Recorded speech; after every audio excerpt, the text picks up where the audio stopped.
So what's going on, Gas Gang? Today we are back down at Runway 42. Just look behind me, we have my 911 Turbo S, my Stage 1 ES Motor UK 911 Turbo S, and we're gonna find out how much power it actually makes. Guys, stay tuned for this one, it's gonna be sick. Let's get it.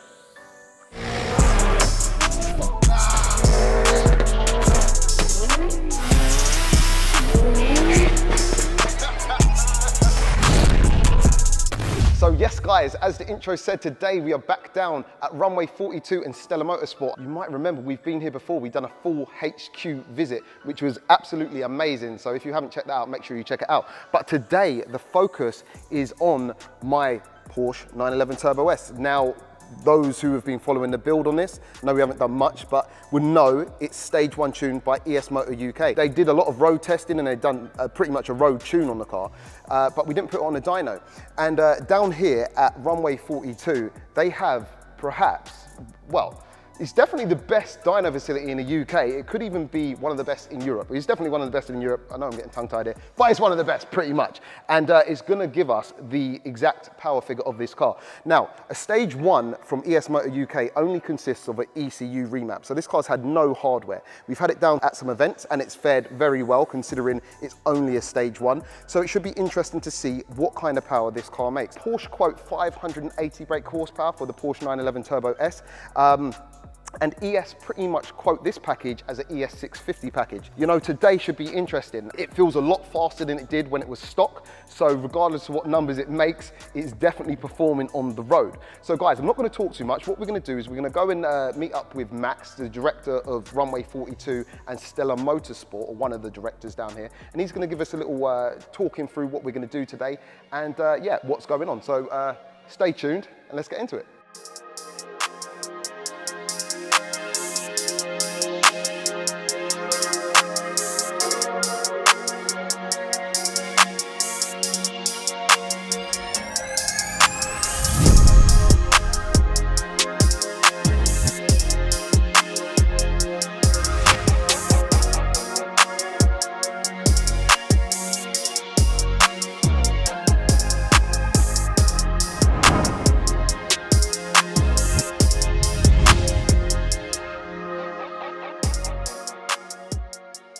Hey Max, so we're back in Stella's sweet shop, the race shop. Our toy shop. You know, there'll be quite a few people who now know who you guys are down at Stella and Runway 42 since we've done the amazing HQ tour. But for those who haven't seen it, do you want to tell us a little bit about what you do down here and who you are?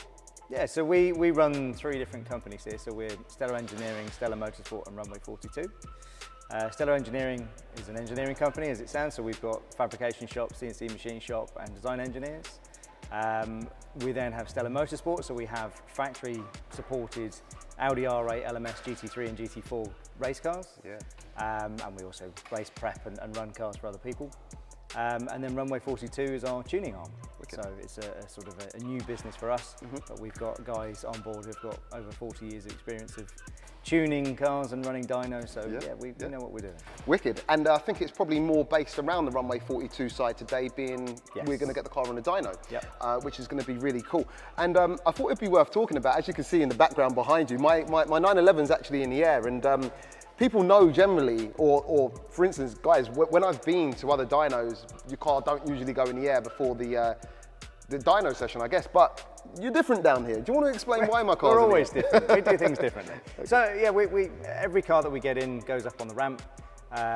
We then give it a quick once over, make sure there's no oil leaks or coolant leaks or anything untoward. We'll have a look at under trays and make sure that we've got clear runs for the straps, just so that we don't damage anything really. If you've got a nice car like yours, then the last thing you want to do is go away with something that was broken that wasn't before. So yeah, we'll just make sure that everything's as cared for as it can be. Yeah. And look at this, in fact, the car's going down, but you wouldn't know it because it's silent. I love these jacks, they disappear into the floor. But whilst these guys do what they're going to do, I thought it's worth talking about some of the cool stuff, some of the cool cars you've got in the workshop today. I'd love to touch on the GT4 R8 LMS Evo, is it? Yep, that's right. However, people are going to have to go back and watch the other video for that. And also the R8 GT3, cool bit of kit over there too. So today we're just going to talk about some of the more unsuspecting cars in the workshop. Do you want to talk us through what this is right here? So this is our Toyota GT86 track day car. So this runs our own supercharger kit and our own mapping. So this is 325 horsepower and about 320 newtons. Nice. It's got Olin's road and track suspension with adjustable top mounts. It's got a full super sprint exhaust including manifold. Yeah, it's a sorted bit of kit. It's got custom Motec wheels. It's a sleeper. Yeah, I'm calling this is what I would call a sleeper. And don't get me wrong, I've seen the big old brakes behind yeah, the big APs. We've got AP Racing 6 pots on the front and 4 pots on the rear. It's one of those cars that we wanted to be a lot of fun, both on the road and on the track, but yeah, you might not necessarily suspect it. Lovely, lovely. But let's move on to this. Now, this isn't something you see every day. No, it's a little bit unusual. More than a little bit unusual, and I think it's a little bit deceiving too, because although people will be looking at this thinking, hang on, this is a Peugeot, what's it, a 407. 407. It's not actually a Peugeot 407, is it? It's not a 407. It might look like one, but yeah, so the body is Peugeot 407, but it's a space frame, so it's a silhouette car. Okay. So if we open up the bonnet. Okay.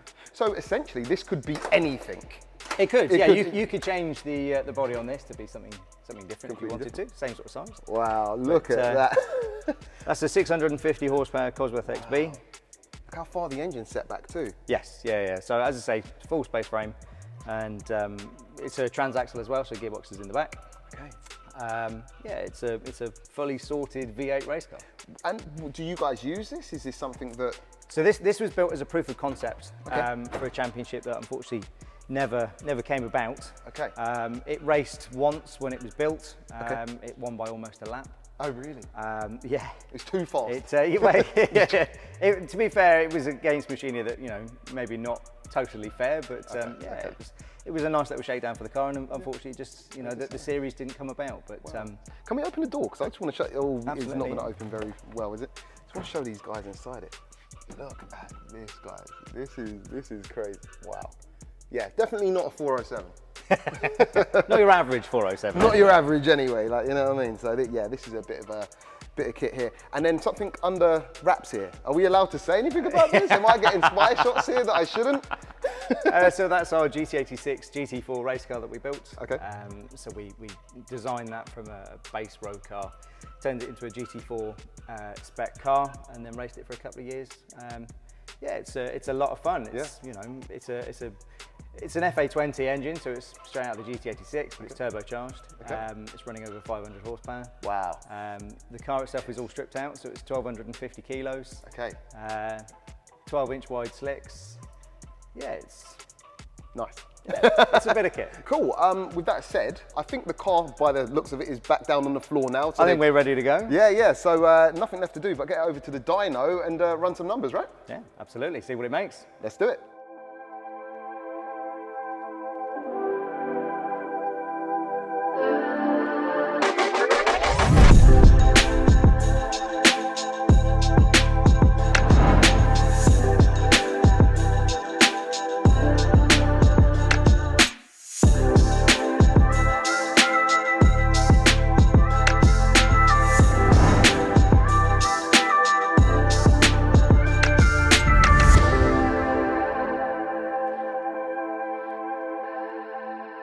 All right, Max, so we are in the test cell now and very impressed, but seeing it set up with my car strapped down and all the, the cooling set up, oh man, it looks proper. It's a little bit different, isn't it? Oh man, you've definitely went above and beyond with this, or to what I've seen before.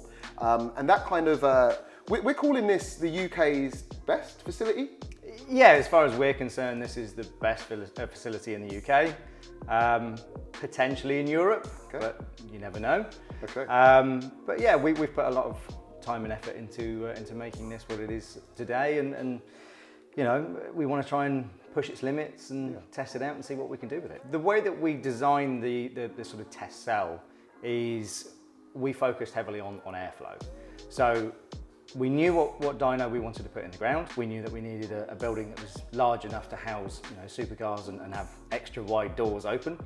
But we wanted to have decent airflow, and at the end of the day, it's not necessarily about how fast you flow the air, it's about how the quantity of air that you flow and how you remove the heat from a particular room. So we focused heavily on trying to improve the airflow as much as possible without inducing any positive or negative pressure. Okay. So we included temperature and pressure sensors, internal and external. But yeah, it's so far so good. It's kind of exceeded our expectations from when we started to build it, and yeah, we'll see how we get on today. Amazing. And what is the what's the dyno rated to, and what dyno is it? It's Maha. Yeah? So it's a Maha MSR 500 -3. So it's the highest spec dyno that Maha produce at the moment. It's 2,500 horsepower, or slightly over. 4-wheel drive, 4 independent rollers. It's a linked dyno, but it's not mechanically linked dyno, so we can change the amount of duty that's applied on each set of rollers. So if you've got, for instance, an R8 with a sort of smaller rated diff on the front, then we can automatically push all the retardation on the rollers to the rear, so that we're still using the front, it's still running as 4-wheel drive, but it's not stressing anything out. You're not going to burn out any diffs or anything like that. Amazing, amazing. And people will see we've got a cool looking rig set up to cool, it's specifically for 911s, right? This. Yes, yeah. So we knew that when we started to look at airflow, front engine is relatively easy. Mid-engine's a little bit more complicated. We've got some side fans and movable ducts, so that we could position it for oil coolers and intercoolers and heat exchangers. But obviously the 911 with the engine in the wrong place in the first place presents a bit of a challenge, really. So we using our side fans, it was an ideal opportunity to create a rig to direct the airflow straight over where it needs to go. So we've got 4 side fans, and we've got all the main front and rear fans as well. We can move them around where we want to, and if we've got large intercoolers or whatever, we can point it straight at that. But obviously, the 911 takes air in an unusual place. That's right. Yeah. And so to try and force it in there, so that you haven't got limited airflow. Okay. It means that we should be able to keep temperatures down and keep the turbos being fed. So with that said then, I mean this is ES650 package. We know the car's quick on the road, so it'd be great to see what numbers actually makes the car quick. So yeah, any predictions? I'm keeping quiet on this one. We'll see what happens, shall we? Amazing, amazing. Okay, well, shall we do it? Absolutely. Let's run her up.